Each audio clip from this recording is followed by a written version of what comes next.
হ্যাঁ ছাত্রছাত্রীরা, আজকে দেখো তোমাদের একটি সন্ধি বিচ্ছেদের আবার একটি ক্লাস নিয়ে আমি উপস্থিত হয়েছি।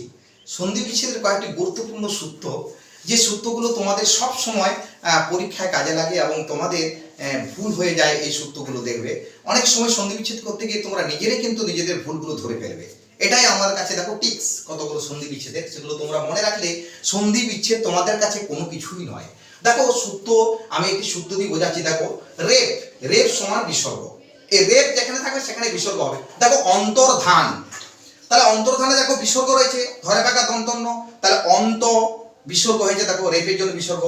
যুক্ত ধান, দেখো ধান বসিয়ে দিচ্ছি, তাহলে অন্তযুক্ত ধান।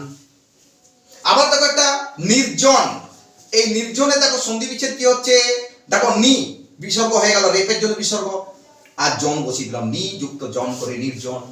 আবার দেখো তৃতীয় উদাহরণটা আবির্ভাব। দেখো আবির্ভাবে দেখো রেপ আছে, তাহলে আবি বিসর্গ যুক্ত ভাব। বুঝতে পারছো নিশ্চয় তোমরা কেন বিসর্গ হচ্ছে?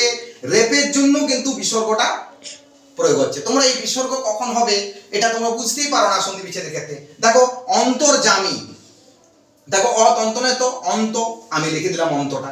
আর রেপের জন্য আমি বলেছিলাম বিসর্গ, বিসর্গ বসিয়ে দিয়েছি, আর জামি বসিয়ে দিলাম, তাহলে অন্তর্জামী। দেখো আমি কয়েকটা উদাহরণ দিলাম, এই রেপ যেখানে থাকে সেখানে বিসর্গ হয়।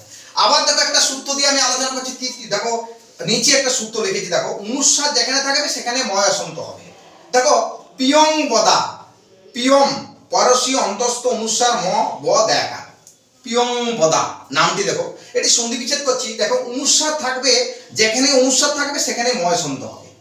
এটা তোমাকে লক্ষ্য রাখতে হবে, যেখানে অনুস্বার থাকবে সেখানে ময়াসন্ত থাকবে। দেখো পিয়ং বদা, পিয়ম যুক্ত বদা। দেখো আমি লিখে পিয়ম, প্রিয় শব্দটার সঙ্গে দেখো প্রিয়টা লিখে দিলাম, আর অনুস্বার থাকলে ময়াসন্ত বলেছি, দেখো ময়াসন্ত লিখেছি, তাহলে প্রিয়ম যুক্ত বদা, প্রিয়ম বদা। কি সুন্দর না? আবার দেখো তো একটা উদাহরণ লিখি, সংযোগ। এই সংযোগ সন্ধি বিচ্ছেদ করলে কি হবে? দেখো অনুস্বার যেখানে সেখানে ময়াসন্ত বসিয়েছিলাম, দেখো দন্তস্ব বসিয়ে দিলাম এখানে, অনুস্বার জন্য ময়াসন্ত, সম, আর যোগটা বসিয়ে দিলাম, সম যুক্ত যোগ করে সংযোগ। কি সুন্দর না? এই যদি নিয়মগুলো তোমরা শিখতে পারো, এই সন্ধি বিচ্ছেদের ক্ষেত্রে তোমাদের কাছে কোনোদিন এই ভুল হবে না। দেখো ছাত্রছাত্রীরা, আবার একটা উদাহরণ সূত্র দিচ্ছি আমি, সূত্র দিয়ে দেখো ওকার, ওকার থাকলে হসৌ হবে। এটা ভালো রাখো, ওকার থাকলে হসৌ। দেখো নীলোৎপল, খুব একটি জটিল সন্ধি বিচ্ছেদ। দেখো নীলোৎপল, বানানটা লক্ষ্য করবে, দন্তনয় দীর্ঘয় লোকার খণ্ডত পল, নীলোৎপল। এখন দেখো নীল, এই নীল শব্দটা লিখে দিলাম আমি, নীল। আর খণ্ডতর দেখো ওকার আছে, নীল, ওকারের জন্য কি হবে? হসৌ।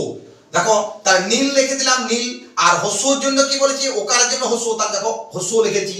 আর দেখো বাকি অংশটা আমি বসিয়ে দিলাম উৎপল, তাহলে কি হলো? পলটা বসিয়ে দিলাম, খণ্ডত পল, এই খণ্ডতটা তো থেকেই গেছে, এই খণ্ডত আর পল বসিয়ে দিলাম, তাহলে কি উৎপল, নীল যুক্ত উৎপল হয়ে গেল। আবার নিচেটা লক্ষ্য করবে ভালো করে, সূর্যোদয়। দেখো সূর্য লিখে দিলাম, মূল শব্দ কি? সূর্য, সূর্য লিখে দিয়েছি।